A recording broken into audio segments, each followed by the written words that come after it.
السلام علیکم۔ ناول ڈھیٹ قسط نمبر 6۔ گھر پہنچ کر اس نے سونے کی کوشش کی۔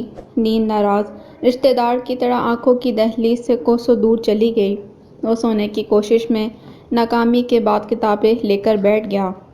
یہاں بھی معاملات الٹ ہی تھے۔ نگاہیں کتاب کے بلیک اینڈ وائٹ اوراق پر تھیں اور ذہن میں ملاپ کی رنگین فلم چل رہی تھی۔ کچھ دیر کتاب سے آنکھ مچولی کھیلنے کے بعد اسے بھی بند کر کے رکھ دیا۔ انسان بھی عجیب مخلوق ہے۔ ہلکی سی بھی رنگین مستقبل کی جھلک نظر آ جائے تو تاریک ماضی کو بھول کر وہی غلطیاں پھر سے دہرانے کو تیار ہو جاتا ہے۔ اس کی توبہ بھی وقتی ہی ہوتی ہے۔ جیسے برا وقت گزرا، پرانی ڈگر پھر سے چالو ہو جاتی ہے۔ وہ بھی جذبات کی رو میں بہنا شروع ہو گیا تھا۔ آج خود کلامی اپنے زوروں پر تھی۔ وہ کمرے سے نکل کر چھت پر آ گیا۔ گزشتہ 4 سالوں میں پہلی بار چھت پر آیا تھا۔ یہاں آ کر احساس ہوا اونچائی سے منظر کتنا دل فریب لگتا ہے۔ پر رونق سڑک کتنی بھلی لگ رہی تھی۔ آج تو ہر چیز ہی اچھی لگ رہی تھی۔ کیا چھت، کیا موسم اور کیا سڑک کا منظر، سب کچھ معمول سے ہٹ کر پیارا لگ رہا تھا۔ وہ چھت پر بنی 4 دیواروں پر کوہنیاں جمائے سامنے کے منظر سے لطف اندوز ہو رہا تھا۔ دروازے کے سامنے گرے کلر کی کرٹس آ کر رکی۔ ڈرائیونگ سیٹ کا دروازہ کھول کر ایک خوبصورت دوشیزہ باہر نکلی۔ بھاگتے ہوئے دوسری طرف کا دروازہ کھولا اور سہارا دے کر کسی کو باہر نکالا۔ سفید پٹیوں سے لادا ہوا شخص کوئی اور نہیں، عبداللہ ہی تھا۔ وہ تیزی سے نیچے کی طرف لپکا اور بھاگتا ہوا چند ساتوں میں گیٹ پر ڈور بیل بجتے ہی پہنچ گیا۔ گیٹ کھول کر ڈرائیور لڑکی کی مدد سے عبداللہ کو سہارا دے کر اندر لے آیا۔ عبداللہ کی حالت دیکھ کر آنٹی کے تو ہاتھ پاؤں پھول گئے۔ اس حالت میں اسے اوپر نہیں لے جایا جا سکتا تھا، اسی لیے آنٹی کے روم کے ساتھ والے بند روم میں لٹا دیا گیا۔ آنٹی روحانسی چہرہ لیے ایک طرف خاموش کھڑی تھیں، جبکہ وہ گیٹ سے یہاں تک بے تحاشا سوال پوچھ چکا تھا، لیکن جواب نہ تو عبداللہ نے دیا اور نہ ساتھی خاتون نے۔ خاموشی اس کی تشنگی بڑھا رہی تھی۔ عبداللہ کو بستر پر لٹانے کے بعد اس خوبصورت لڑکی نے جانے کی اجازت مانگی، جسے آنٹی نے پیار سے لبریز تحکم انداز میں رد کر دیا اور ملازمہ کو چائے بنانے کا کہا۔ کمرے کے طویل سکوت کو آنٹی نے استفہامیہ لہجے میں پوچھے سوال سے توڑا، یہ ٹوٹ پھوٹ کیسے ہوئی؟ سوال کے جواب میں مہمان لڑکی اور عبداللہ کے بیچ آنکھوں ہی آنکھوں میں گفتگو شروع ہو گئی۔ آنٹی نے جب دیکھا جواب دینے کی بجائے دونوں خاموش گفتگو میں مگن ہیں تو ان کے اندر کی پروفیسر قرۃ العین جاگ گئی اور تحکم انداز میں سوال کو دہرایا، میں نے کچھ پوچھا ہے؟ کچھ دیر بعد مہمان خاتون گلا کھنکار کر سہمے ہوئے لہجے میں گویا ہوئی، آنٹی، میرا نام ڈاکٹر صبا مدثر ہے، سروس ہسپتال میں جاب کرتی ہوں۔ گزشتہ 24 گھنٹوں کی ڈبل ڈیوٹی کرنے کے بعد صبح گھر جا رہی تھی۔ ڈرائیونگ کے دوران پتہ نہیں کیسے کچھ سیکنڈ کے لیے میری آنکھ لگ گئی۔ اتنی دیر میں ان کا موٹر سائیکل گاڑی کے سامنے آ گیا اور یہ حادثہ ہو گیا۔ سوری، میں نے جان بوجھ کر نہیں کیا۔ وہ اپنی صفائی دیتے ہوئے روحانسی سی ہو گئی۔ آنٹی نے اگلا سوال داغا، سیریس چوٹیں تو نہیں آئیں؟ کوئی ہڈی تو فریکچر نہیں ہوئی؟ ڈاکٹر صبا نے ہراساں نگاہوں سے عبداللہ کو دیکھا۔ اس نے بیچ میں مداخلت کی، ایکچولی ڈاکٹر صاحبہ کا کوئی قصور نہیں، میں بغیر ہارن دیے غلط سائڈ پر موڑنے لگا تھا۔ جسم پر سیریس چوٹیں نہیں آئیں، بس بازو کی ہڈی تھوڑی فریکچر ہوئی ہے، لیکن پریشانی کی کوئی بات نہیں، انہوں نے اچھا ٹریٹمنٹ کروا دیا ہے۔ جواب سن کر آنٹی نے گھورتی نظروں سے عبداللہ کو دیکھا۔ اتنی دیر میں ملازمہ چائے کے ساتھ دوسرے لوازمات لیے وارد ہوئی۔ ڈاکٹر صاحبہ نے اتنی تیزی پر ملازمہ کو حیرت کی نظر سے دیکھا۔ ان کی نظروں کو محسوس کرتے آنٹی نے بتایا، یہ ہمارا چائے کا ٹائم ہے، اس لیے اتنی جلدی سب کچھ تیار ہو گیا۔ عبداللہ اور شاویز کے بیچ حیرت بھری نظروں کا تبادلہ ہوا۔ اس گستاخی کو دیکھنے کے باوجود آنٹی نے چھوٹی سی مصنوعی گھوڑی کے بدلے بخش دیا۔ ڈاکٹر صبا نے جلدی جلدی چائے ختم کی اور اجازت مانگتے بھاگنے کی، جیسے کچھ دیر اور رکی تو یہ لوگ اسے گرفتار کروا دیں گے۔ شہویر اسے رسماً دروازے تک چھوڑنے گیا۔ عبداللہ کی وجہ سے اسے بھی رات نیچے ہی سونا پڑا۔ آنٹی تھوڑی دیر بعد چکر لگا جاتی اور ہر بار ان کے ہاتھوں میں کچھ نہ کچھ ہوتا، کبھی یخنی، کبھی فروٹ اور کبھی کھچڑی۔ جب تک دونوں لوگ سو نہیں گئے وہ آتی جاتی رہیں۔ اگلی صبح وہ عبداللہ کے لاکھ کہنے کے باوجود کالج نہیں گیا۔ 10 بجے کے قریب ڈور بیل بجی۔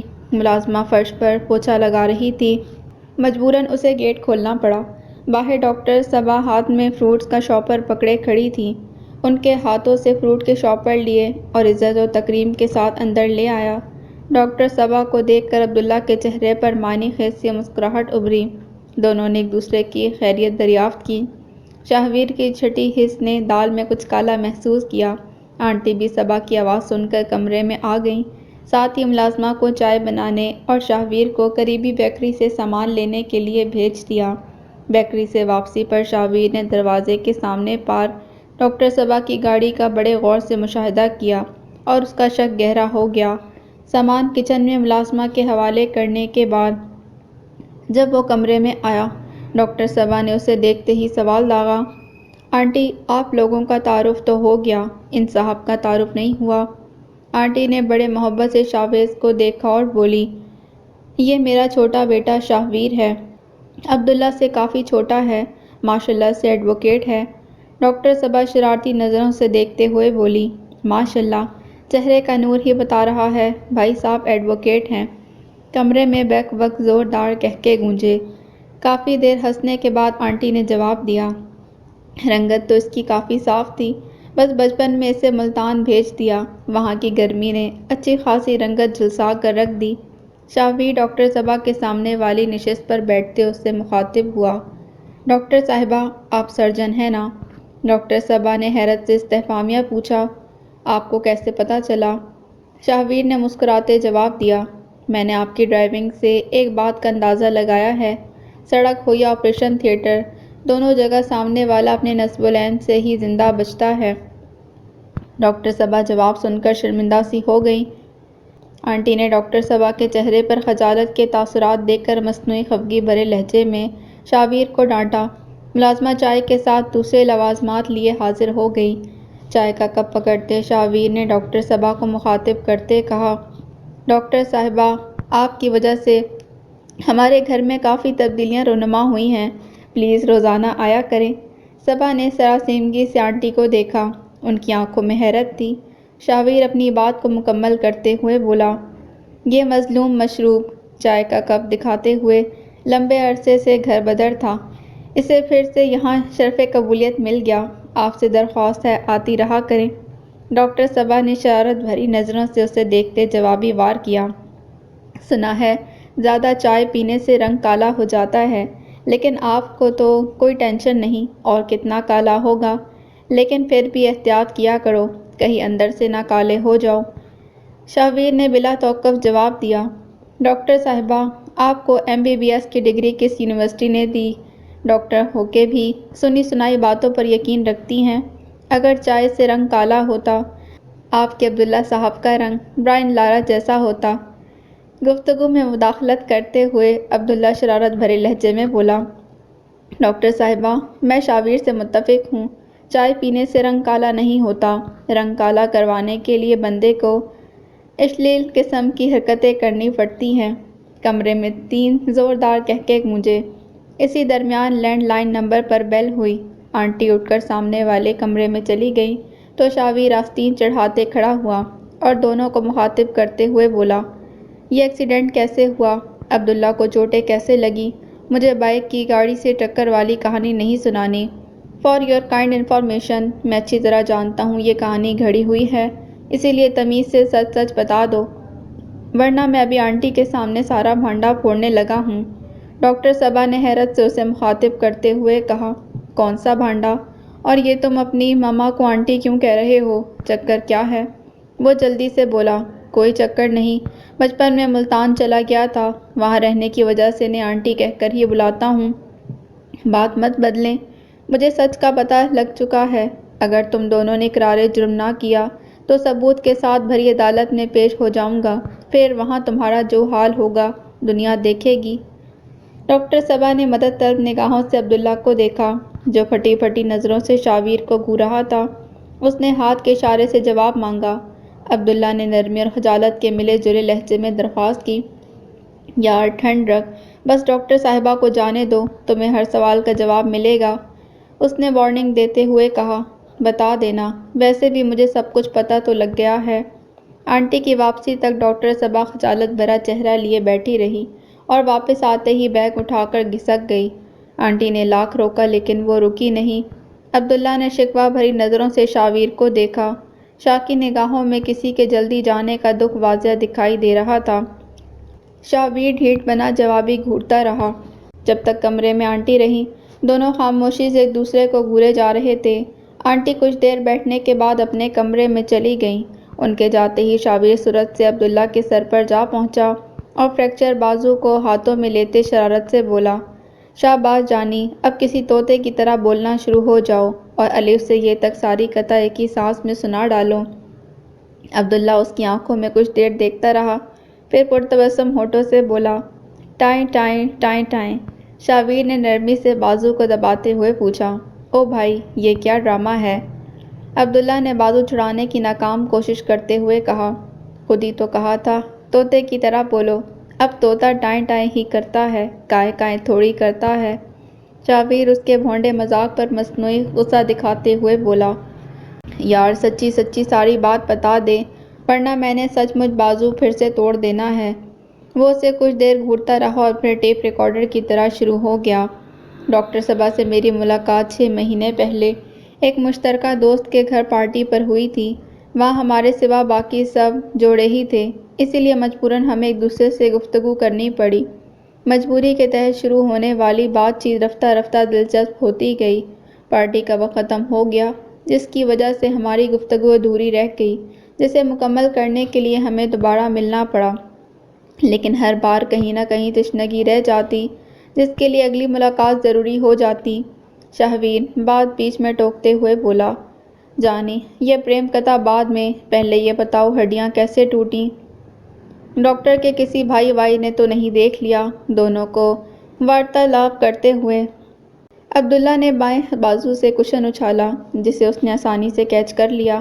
اپنے کشن حملے کی ناکامی کے بعد وہ منہ پھلاتے مخالف سمت کروٹ لے کر لیٹ گیا۔ شاویر ہنستے ہوئے پاس آیا اور کشن واپس رکھتے لاڈ بھرے انداز میں گویا ہوا، میری لاڈو ناراض ہو گئی۔ وہ بغیر کوئی جواب دیے دوسری طرف منہ کیے لیٹا رہا۔ شاویر نے پیار سے منہ اپنی طرف موڑنا چاہا تو عبداللہ نے بائیں ہاتھ سے اس کا ہاتھ جھٹک دیا۔ تھوڑی منت سماجت کرنے کے بعد موڈ تو ٹھیک ہو گیا، لیکن اس موضوع پر بات کرنے سے انکار کر دیا۔ اس کے بارہا اصرار پر وہ ناراضگی سے بولا، تم اس قابل ہو ہی نہیں کہ حال دل سنایا جائے، مجھے اس موضوع پر کوئی بات ہی نہیں کرنی، کوئی اور بات ہے تو کرو۔ شاویر ندامت اور بے بسی کے ملے جلے تاثرات چہرے پر سجائے اسے تکنے لگا۔ اس کی یہ حالت دیکھ کر عبداللہ کی ہنسی نکل گئی اور ہنستے ہنستے گویا ہوا، آئینے میں اپنی شکل تو دیکھو جا کر، لفظ احمق کی عملی تفسیر لگ رہے ہو، غضب کی حماقت برس رہی ہے۔ وہ اسی پوز میں کچھ دیر تکنے کے بعد مخاطب ہوا، پھر شرافت سے اپنی کہانی بتا دیں ورنہ آپ جانتے ہیں احمق بندہ تو کچھ بھی کر سکتا ہے۔ عبداللہ نے اپنی ہنسی کو روکتے سنجیدگی سے استفسار کیا، ڈرا رہے ہو؟ وہ ترنت بولا، نہیں، سمجھا رہا ہوں۔ عبداللہ کچھ دیر اسے خالی نگاہوں سے گھورنے کے بعد آہستگی سے گویا ہوا، اوکے، لیکن ایک شرط پر، صبا کو کبھی بھی احساس نہیں دلاؤ گے کہ تم اصل بات جانتے ہو۔ ہاں، ایک اور بات، تمہیں کیسے پتہ چلا کہ گاڑی سے ٹکر والی کہانی جھوٹی ہے؟ شاویر نے مسکراتے اس بات میں سر ہلایا اور بولا، اوکے، میرا وعدہ ہے کبھی بھی اسے احساس نہیں ہونے دوں گا کہ مجھے اصل کہانی کا پتہ ہے۔ اسے چپ ہوتا دیکھ کر عبداللہ نے پھر استفسار کیا، وہ کہانی کا کیسے پتہ چلا جھوٹی ہے؟ وہ کھلکھلا کر ہنسا اور بولا، او نالائکو، کوئی ڈھنگ کی کہانی بنا لیتے، کسی سی گریڈ ہندوستانی فلم کی طرح۔ کہانی کا کوئی سر پیر ہی نہیں تھا۔ ایکسیڈنٹ میں بائیک مکمل تباہ ہو گئی، تاہم گاڑی کے بمپر پر ہلکی سی خراش بھی نہیں آئی، اور تو اور گاڑی کا ڈرائیور بھی لنگڑا کر چل رہا تھا۔ او بھائی، یہ کیسا ایکسیڈنٹ تھا؟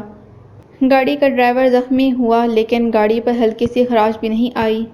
دلیل سن کر عبداللہ ایک لمحے کے لیے دنگ رہ گیا، اس کا منہ سیٹی بجانے والے انداز میں کھلا ہوا تھا۔ شاہویر نے آنکھوں کے اشارے سے پوچھا، کیسی لگی میری دلیل؟ وہ شرمندگی سے ادھر ادھر دیکھتے ہوئے بولا، یار اس نکتے پر تو ہم نے غور ہی نہیں کیا۔ شاہویر نے فوراً جواب دیا، بھائی بہت پرانا اصول ہے، جھوٹ کتنی بھی صفائی سے بولا گیا ہو، اس سے کہیں نہ کہیں نقص ضرور رہ جاتا ہے۔ اب بتا بھی دے کیسے لگی چوٹ۔ وہ نظریں چراتے ہوئے بولا، یار وہ میں صبا کو بائک چلانا سکھا رہا تھا، اسپیڈ زیادہ تھی، اس سے کنٹرول نہیں ہوئی اور سیدھا کھمبے میں جا لگی۔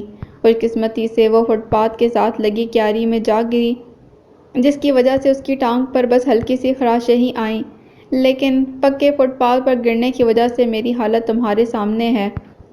وہ عبداللہ کی کہانی سن کر خاموشی سے کمرہ چھوڑ کر چلا گیا۔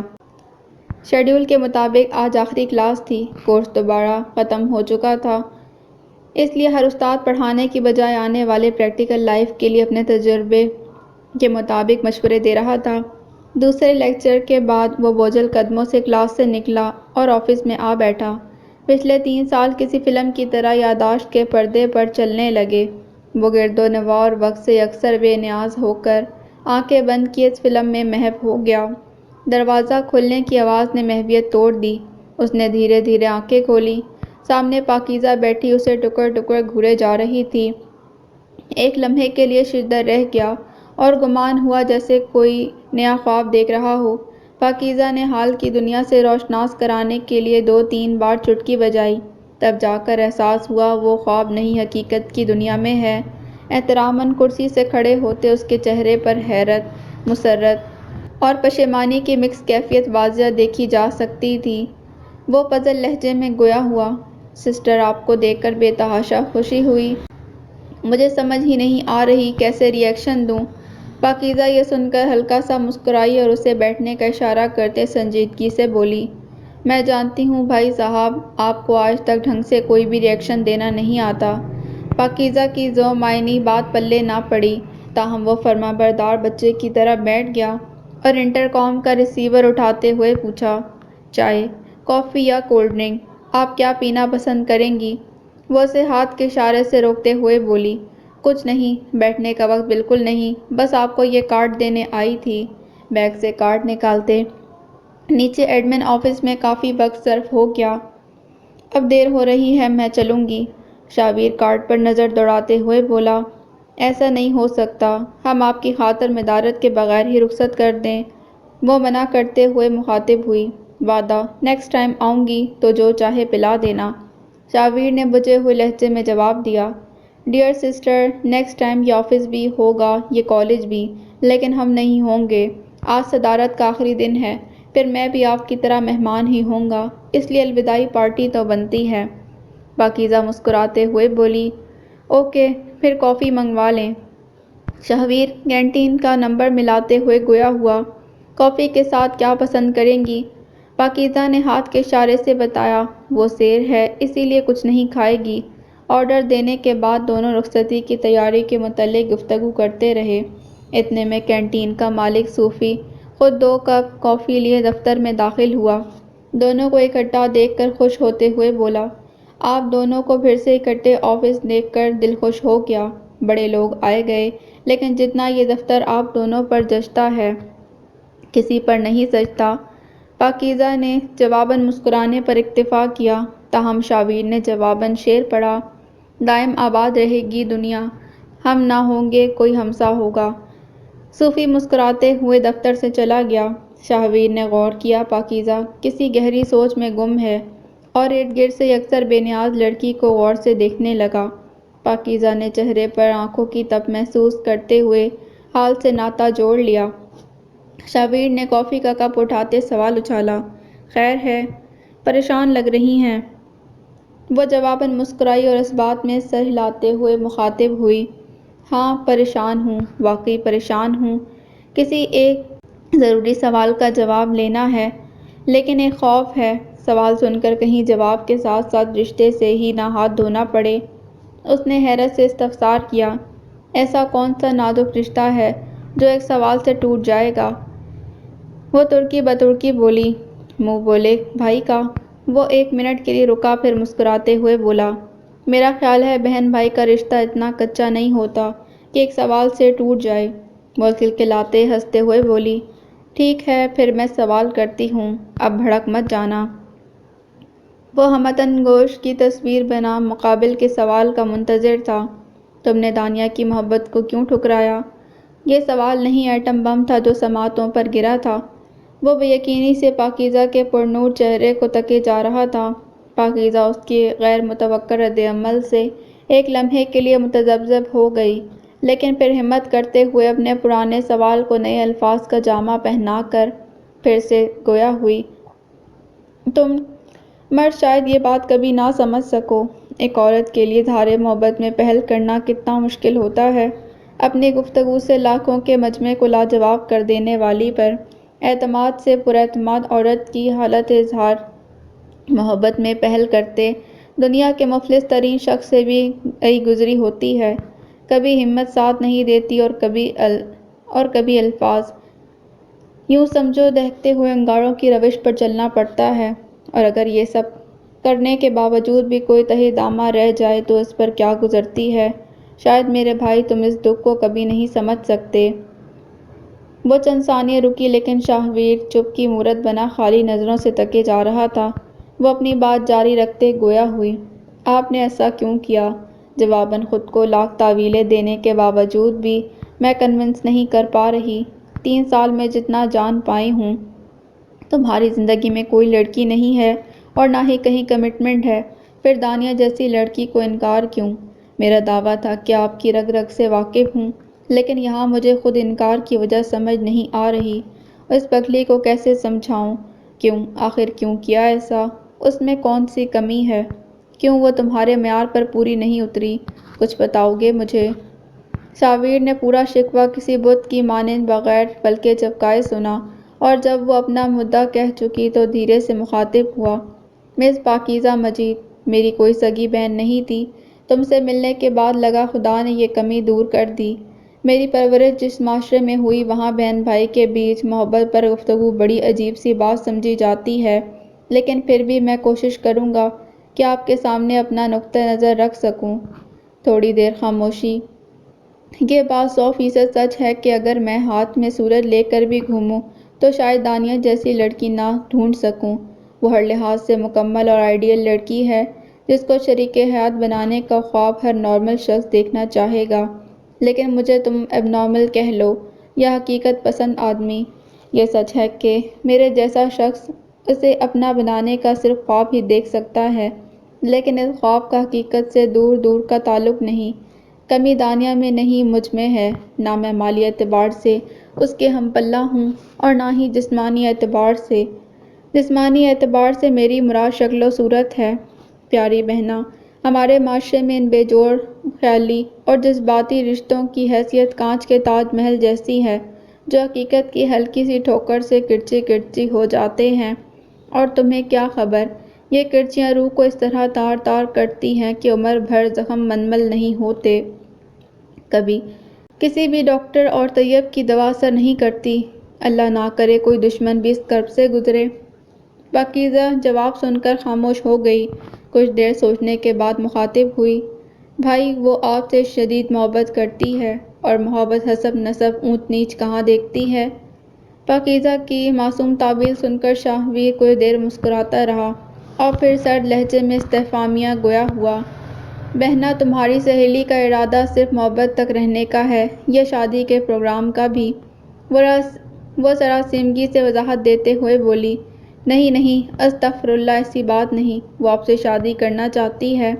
جواب سنتے ہی شاویر نے اپنی آنکھیں اس کے چہرے پر گاڑی اور سرد لہجے میں مخاطب ہوا، محترمہ پاکیزہ مجید صاحبہ، پھر اپنی خوبصورت دوست کو بتا دینا، محبت میں حسب نسب اونچ نیچ شاید نہ دیکھی جاتی ہو، لیکن شادی کے وقت سب سے پہلے انہیں ہی دیکھا جاتا ہے، کیونکہ شادی صرف 2 لوگوں کا بندھن نہیں ہوتا بلکہ 2 خاندانوں کا ملاپ ہوتا ہے۔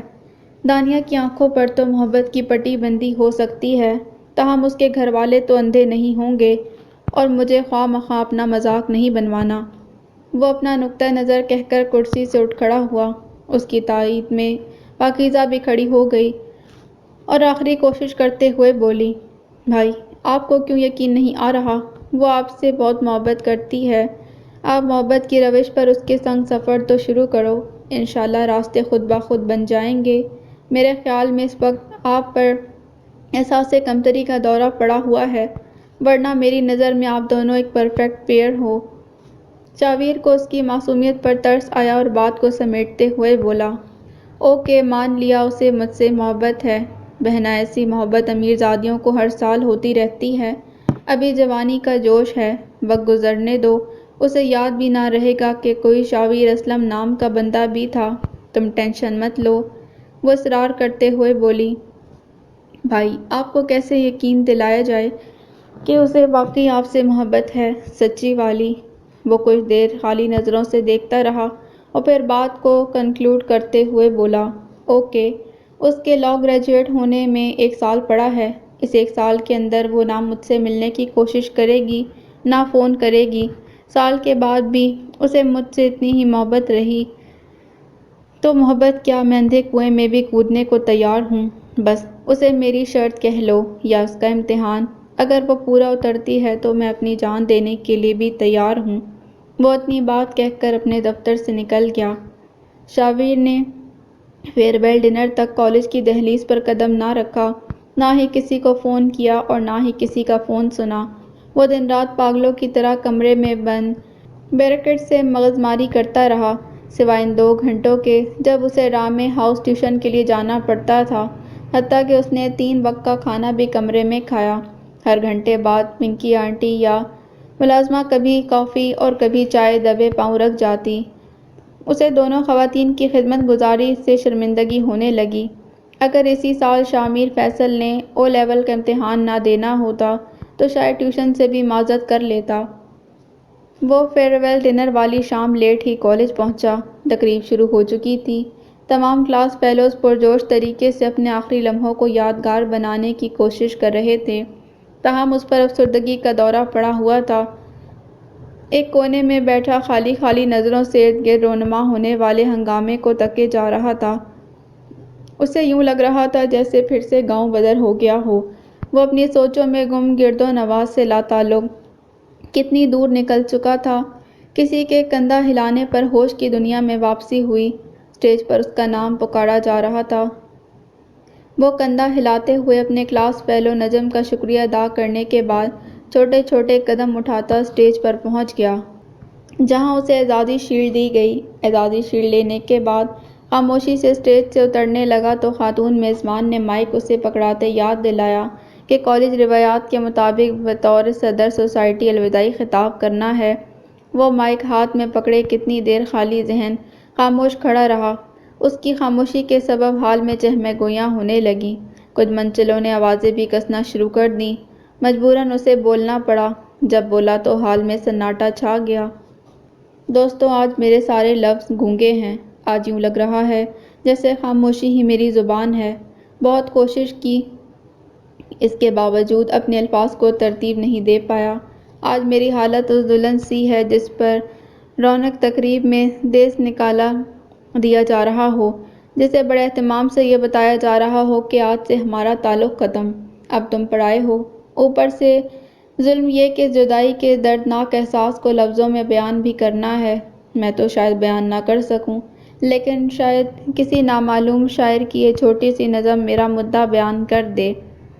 وہ جو بہت بولتا تھا، آج نہ جانے کیوں خاموش ہے۔ کپکپاتے ہونٹوں پر لفظ رخ سے گئے ہوں جیسے، اشکبار آنکھوں میں ایک پیغام خاموش ہے جسے میں پڑھنے سے قاصر ہوں۔ کچھ تو ہے جو وہ کہنا چاہتا ہے، ایک گماں سا ہے شاید۔ وہ جدا ہونا چاہتا ہے، وہ الوداع کہنا چاہتا ہے۔ الوداع دوستوں، الوداع میرے پیارے کالج، الوداع اساتذہ کرام، الوداع۔ وہ اشکبار آنکھیں لیے اسٹیج سے نیچے اتر آیا۔ تقریب انتظامیہ کے ارکان نے باری باری اسے گلے لگانے کی کوشش کی، لیکن سب سے معذرت کرتا اپنی نشست پر آ کر بیٹھ گیا۔ تقریب کے بعد ڈنر سرو کیا گیا۔ اس کا دل کسی بھی چیز کو نہیں کر رہا تھا۔ چائے کا کپ ہاتھ میں تھامے کالج کی چھت پر آ گیا۔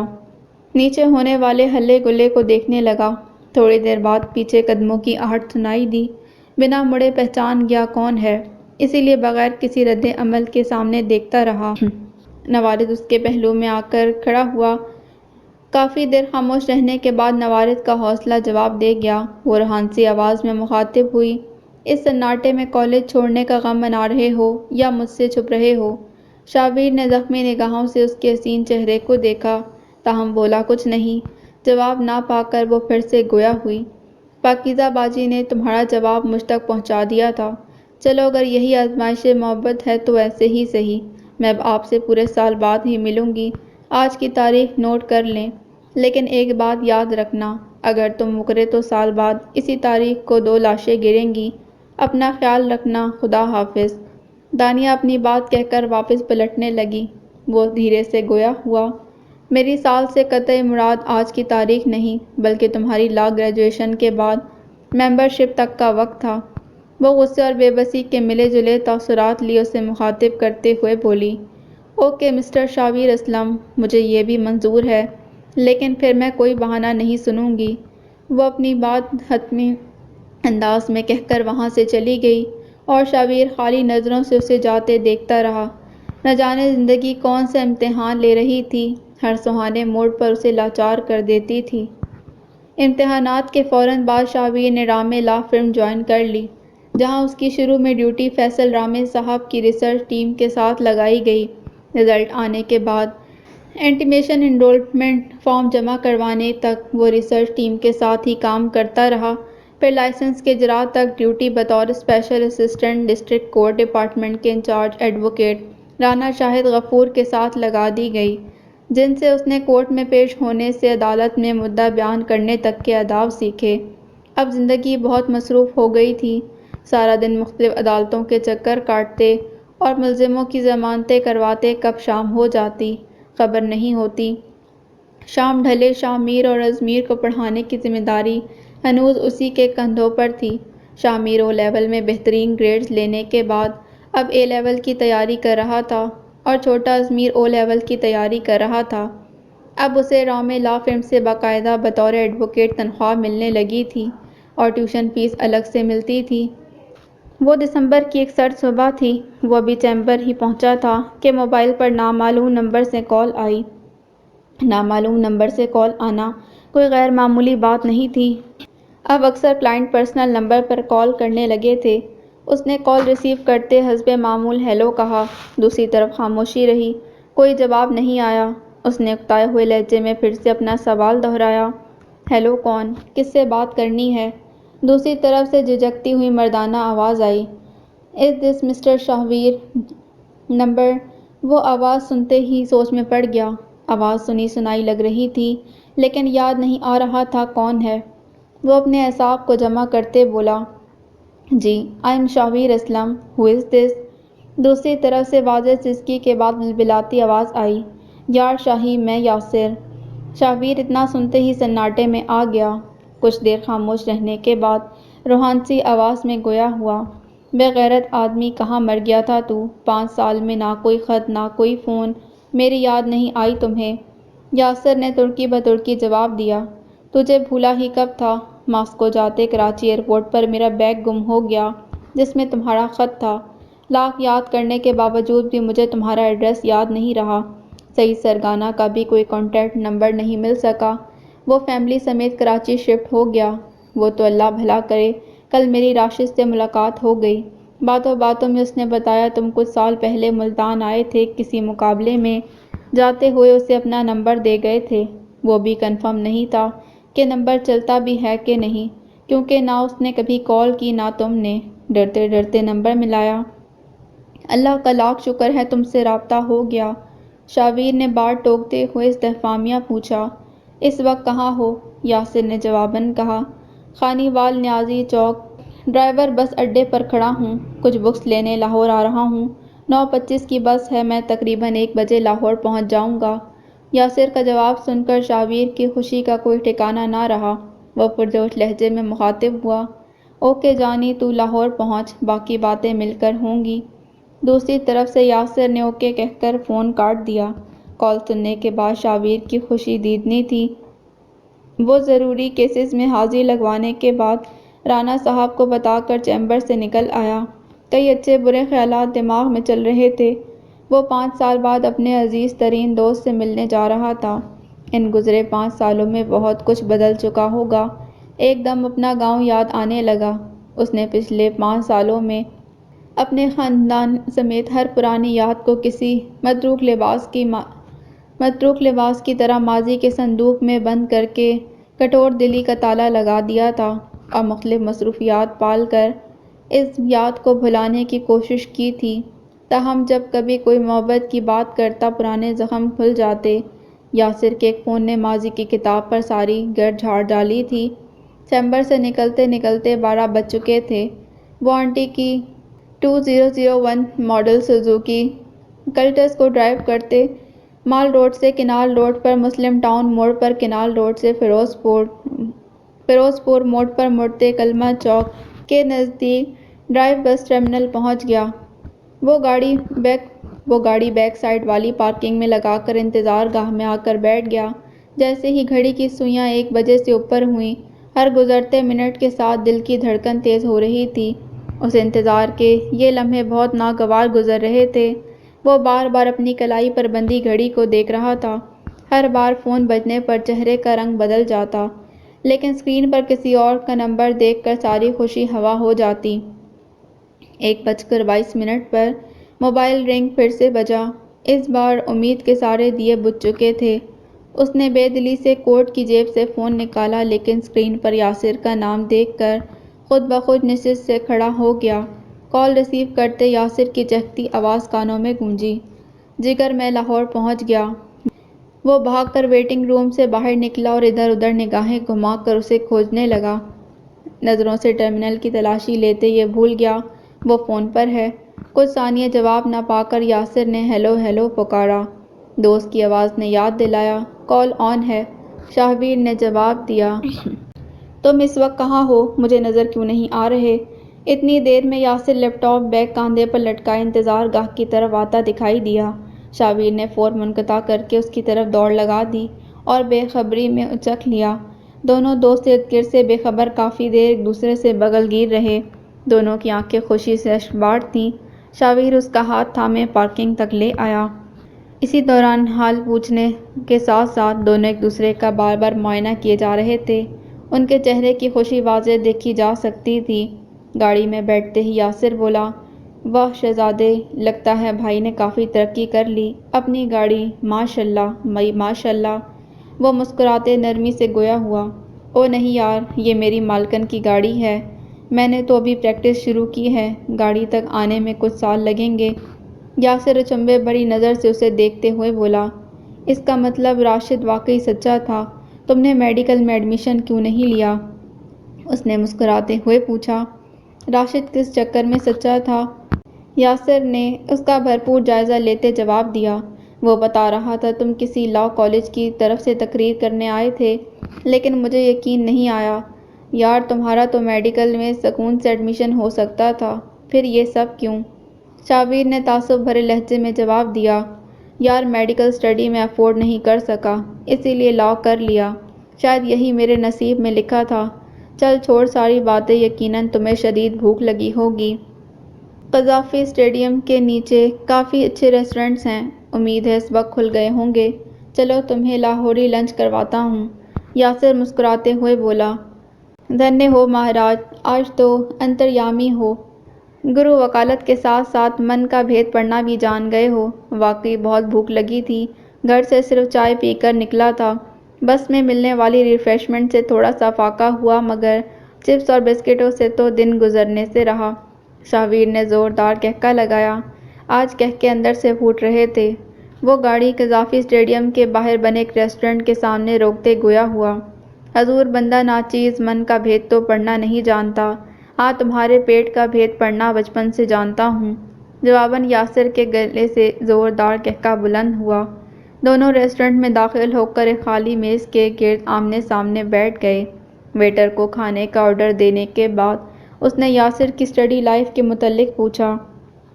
اتنا پوچھنے کی دیر تھی، یاسر اسے ماسکو شہر اور یونیورسٹی لائف کے قصے سنانا شروع ہو گیا۔ اس کی رنگین کہانی کافی طویل ثابت ہوئی، جو کھانے کے بعد گھر پہنچنے تک بھی چلتی رہی۔ کہانی کے ہر موڑ پر کوئٹہ کی ایک بلوچ حسینہ شازیہ مہنگل کا ذکر ضرور ملتا۔ شاہویر، جو بچپن سے یاسر کے ہر رنگ سے واقف تھا، سمجھ گیا یہ محترمہ کلاس فیلو سے کچھ زیادہ ہے، بلکہ بہت ہی زیادہ۔ ہیوی لنچ کے بعد دونوں گھر پہنچے۔ اوپر جانے سے قبل شاہویر نے یاسر کو نین آنٹی سے متعارف کروایا۔ آنٹی نے خوش دلی سے ویلکم کیا، سر پر پیار دیتے ہوئے بولیں، تم دونوں ہاتھ منہ دھو لو، میں کھانا لگواتی ہوں۔ شاہویر نے انہیں مطلع کرتے بتایا، کھانا تو آنٹی ہم نے راستے میں کھا لیا، آپ کا بہت بہت شکریہ۔ وہ کچھ وقت آنٹی کے پاس بیٹھنے کے بعد اجازت لے کر اوپر کمرے میں آ گئے۔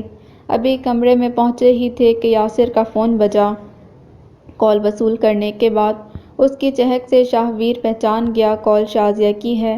وہ انہیں اپنے حال پر چھوڑ کر باتھ روم میں گھس گیا۔ نہا کر باہر آیا تو ابھی تک لیلا مجنوں باہم گفتگو میں مصروف تھے۔ اتنے میں دروازے پر دستک ہوئی۔ ملازمہ لوازمات سمیت چائے کے 2 کپ لیے دروازے پر موجود تھی، جسے شکریہ ادا کرتے وصول کیا۔ یاسر چائے اور لوازمات سے انصاف کرنے کے ساتھ محبت بھری باتوں سے بھی برابر انصاف کیے جا رہا تھا۔ وہ کافی دیر تک اس کے ساتھ فری ہونے کا انتظار کرتے ہوئے سو گیا۔ اچانک آنکھ کھلی۔ یاسر اس کے پہلو میں سویا ہوا تھا۔ اس کے فون پر مسلسل میسیجز موصول ہو رہے تھے۔ پہلے معیوب لگا لیکن پھر خود کو پرانے تعلق کا احساس دلاتے فون اٹھا لیا۔ دوسری طرف ڈاکٹر شازیہ ہی تھی جو مسلسل ہر میسیج میں ایک ہی بات دہرا رہی تھی، کال کیوں نہیں کر رہے، ناراض تو نہیں ہو گئے وغیرہ وغیرہ۔ فون واپس رکھنے کے بعد بیڈ کے کنارے بیٹھ کر سوچنے لگا، اگر دانیہ کو ہاں کی ہوتی تو کیا اس کا حال بھی ایسا ہی ہوتا؟ اسے سوئے ہوئے یاسر منیب سنگا عرف مجنوں ماسکو کی حالت پر بہت ترس آیا۔ اس نے مغرب کی نماز پڑھنے کے بعد یاسر کو جھنجھوڑ کر اٹھایا۔ وہ اٹھتے ہوئے بولا، سوری یار، بس سفر کی تھکاوٹ تھی۔ شاہویر نے ہنستے جواب دیا، میرے چندہ تمہیں تھکاوٹ بس کے سفر سے نہیں بلکہ دن رات کے موبائل کال سینٹر سے ہوئی ہے۔ جاؤ واش روم میں گرم پانی آ رہا ہے، نہا لو، میں تمہارے لیے کپڑے نکالتا ہوں۔ نہانے کے بعد یاسر شاہویر کا جینز شرٹ اور اپنی لیدر جیکٹ پہن کر تیار ہو گیا۔ 7 بجے دونوں نے آنٹی کے ہمراہ ڈنر کیا۔ کھانے کے دوران وہ یاسر سے اسٹڈی اور پرسنل لائف کے متعلق چھوٹی موٹی باتیں پوچھتی رہی، تاہم ان کا کوئی بھی سوال شاہویر کے ماضی سے متعلق نہیں تھا۔ کھانے کے دوران انہوں نے عبداللہ کی غیر حاضری کے متعلق 2-3 بار پوچھا۔ شاہویر نے چپکے سے اس کے نمبر پر 2-3 دفعہ ٹرائی کیا، تاہم فون بند جا رہا تھا۔ وہ عبداللہ کے نمبر بند ہونے پر پریشان تو تھا لیکن آنٹی کو کسی مصروفیت کا بتا کر بات ٹال گیا۔ کھانے کے بعد دونوں گھر سے پیدل نکل پڑے۔ موسم خنک ہونے کے ساتھ ساتھ کافی ابر آلود بھی تھا۔ واک کے دوران یاسر نے اچانک دادا دربار جانے کی فرمائش کی۔ شاہویر خراب موسم کی وجہ سے ہچکچا رہا تھا مگر بارہا اصرار پر جانے کو تیار ہو گیا۔ اس وقت گاڑی نکالنے کا مطلب تھا آنٹی سے بے عزتی کروانا، چنانچہ دونوں اچھرا اسٹاپ سے ویگن پر بیٹھے اور دادا دربار اتر گئے۔ دربار حاضری کے بعد اس نے یاسر کو بتایا کہ مطلوبہ کتب کنگ ایڈورڈ میڈیکل یونیورسٹی کے قریب کسی بک سینٹر سے مل سکتی ہیں، چنانچہ دونوں گفتگو کرتے پیدل انارکلی بازار پہنچے۔ انہیں مطلوبہ بکس نکی روڈ کے ایک مشہور بک سینٹر سے مل گئیں۔ بکس خریدنے کے دوران ہی ہلکی پھلکی بوندا باندی شروع ہو گئی۔ یاسر اس رومانٹک موسم سے لطف اندوز ہو رہا تھا۔ ماسکو کی غضبناک سردی میں 5 سال گزارنے کے بعد اسے یہ سردی کچھ نہ لگ رہی تھی، جبکہ شاہویر گرم ٹریک سوٹ کے نیچے 2 شرٹیں پہن کے بھی سردی سے ٹھٹر رہا تھا۔ لیکن وہ دوست کی خاطر مال روڈ پر واک کے لیے تیار ہو گیا۔ لیکن مسئلہ یہ تھا اتنی کتابوں کو اٹھا کر واک کرنے سے رہی۔ اب اسے اپنے کولیگ اکرام ڈوگر کا خیال آیا، جس نے پرانی انارکلی بازار میں ایک کمرہ کرائے پر لے رکھا تھا۔ کال کرنے پر معلوم ہوا وہ ویکنڈ گزارنے حافظ آباد گیا ہوا ہے، تاہم اس نے اپنے روم میٹ ملک محسن کو بھیج دیا، جس سے کتابیں پکڑا کر وہ بوندا باندی سے لطف لیتے اور گزرے ہوئے 5 سالوں کا خلاصہ ایک دوسرے کو سناتے مال روڈ کی روشنیوں کی جھرمٹ میں پیدل رواں دواں تھے۔ شاہویر تو بس سامع کا کردار ادا کر رہا تھا، کیونکہ یاسر کسی بے صبرے بچے کی طرح ماسکو میں گزرے ہر شب و روز کا حوال سنائے جا رہا تھا۔ شازیہ کو پہلی بار دیکھنے سے لے کر اس سے بات کرنے اور پھر پرپوز کرنے کے مراحل سنتے سناتے دونوں وابڈا ہاؤس کراس کرنے کے بعد اواری ہوٹل کے سامنے پہنچ گئے۔ ہوٹل کے سامنے پہنچ کر یاسر رک گیا اور شاہویر کو مخاطب کرتے گویا ہوا، شاہی، تجھے یاد ایک دفعہ ارشد مطلع اپنے ابو کے ساتھ لاہور آیا تھا؟ تو واپسی پر ہمیں کتنے دن یہ سنا کر جلاتا رہا کہ ہم نے آواری ہوٹل پر چائے پی تھی۔ کیا شاندار ہوٹل تھا، کیوں نہ یہاں چائے پی لی جائے۔ شاویر اپنے جگری دوست کی ہر بات پر لبیک کہتا چلا آ رہا تھا۔ بنا کوئی بات کہے ہوٹل کے داخلی دروازے کی طرف چل پڑا۔ انتظامیہ نے ان کی رہنمائی ریسٹورنٹ تک کی، تاہم جیسے ہی ریسٹورنٹ میں داخل ہوئے شاویر نے کونے میں ایک جوڑے کو ایک دوسرے میں مست دیکھا تو الٹے قدم واپس پلٹ آیا۔ یاسر اس رویے پر حیران تھا مگر بولا کچھ نہیں۔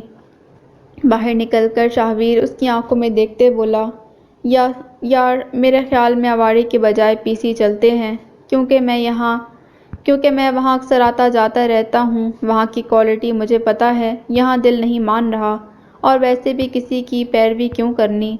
یاسر غور سے اسے تکے جا رہا تھا، پھر مسکراتے بولا، بس ٹرمینل پر تمہیں دیکھتے ہی مجھے محسوس ہوا یہ میرا شامیر نہیں، لیکن اسے اپنا وہم سمجھا، مگر اب تو یقین ہو گیا تم شاویر نہیں ہو۔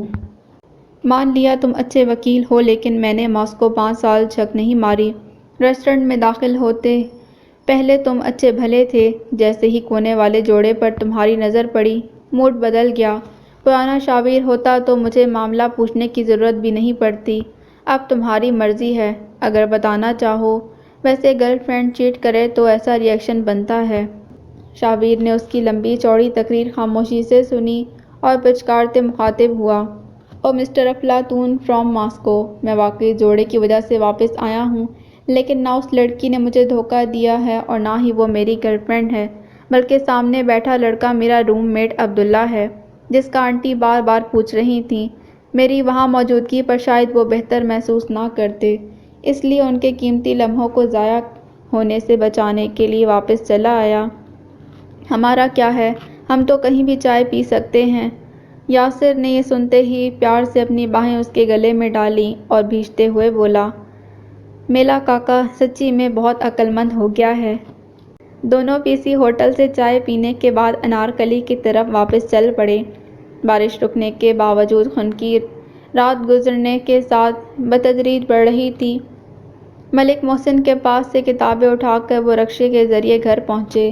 شاویر نے بنا آواز کیے اپنی چابی سے دروازہ کھولا اور سیدھے کمرے میں آ گئے۔ آنٹی کے روم کی لائٹ جل رہی تھی۔ وہ ڈر گیا کہ شاید یاسر کے سامنے ہی بے عزتی ہو جائے، مگر جاگنے کے باوجود بھی انہوں نے کوئی باز پرس نہ کی۔ کمرے میں پہنچ کر شاویر نے عبداللہ کے نمبر ایک میسج چھوڑا کہ آج رات وہ نیچے سو جائے، اوپر مہمان ہے۔ دونوں کپڑے تبدیل کرنے کے بعد بستر پر لیٹ گئے۔ ماحول میں ایسی ناآشنا خاموشی کا راج تھا کہ میسج کرتے موبائل کی پیڈ کی آواز بھی سماعتوں پر گراں گزر رہی تھی۔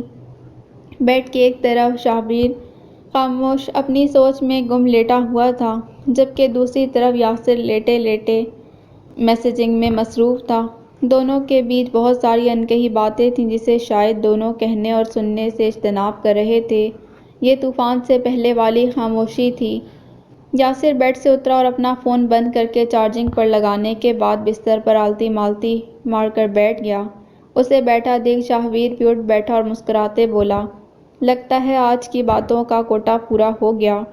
یاسر نے زوردار قہقہ لگایا اور ہاتھ پر ہاتھ مارتے ہوئے بولا، جانی محبت میں کوئی کوٹہ نہیں ہوتا، باتیں نہ بھی ہوں تو سانسوں کی آوازیں سن کر دل کو سکون آ جاتا ہے۔ باتیں ختم یعنی محبت ختم۔ شاویر سوچتے ہوئے مخاطب ہوا، اسی لیے تو کسی مہاپرش نے کہا ہے، شادی محبت کے سورج کا نقطۂ غروب ہے۔ جانی اگر باتوں کا کوٹہ بھی باقی ہے تو فون بیڈ کے ساتھ والی ساکٹ میں لگا لو۔ یاسر نے مسکراتے جواب دیا، جانی باتیں تو سالوں ختم نہیں ہونی، اس کا مطلب یہ تھوڑی کہ ایک رشتے کے لیے دوسرے رشتے کو نظر انداز کر دیا جائے۔ اسے جتنا وقت دینا تھا دے دیا، اب تمہارا وقت ہے۔ اسے بتا دیا چارجنگ ختم ہو گئی اور میں کسی کے گھر مہمان ہوں، اب صبح بات ہوگی۔ جھوٹ بھی نہیں بولا اور جان بھی چھڑا لی، اسے کہتے ہیں عقل مندی۔ شاویر اسے پیار سے دیکھتے بولا، ہاں یار عقل مند تو کافی ہو گئے ہو۔ یاسر اس کی بات سن کر تلملا اٹھا، کیا مطلب میں پہلے عقل مند نہیں تھا؟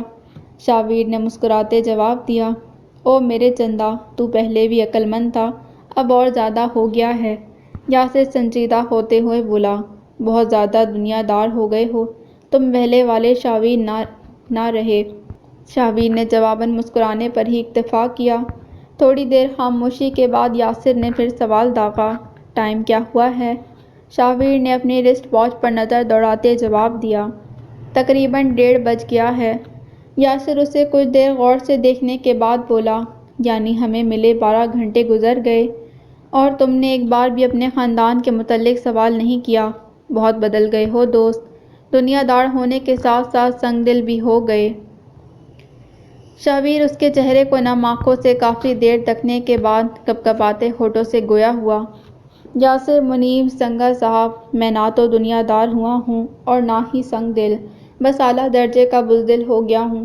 مجھے ہر چیز سے ڈر لگتا ہے، رشتوں سے، باتوں سے اور سوالوں سے بھی۔ میں کس منہ سے ان کے متعلق پوچھوں؟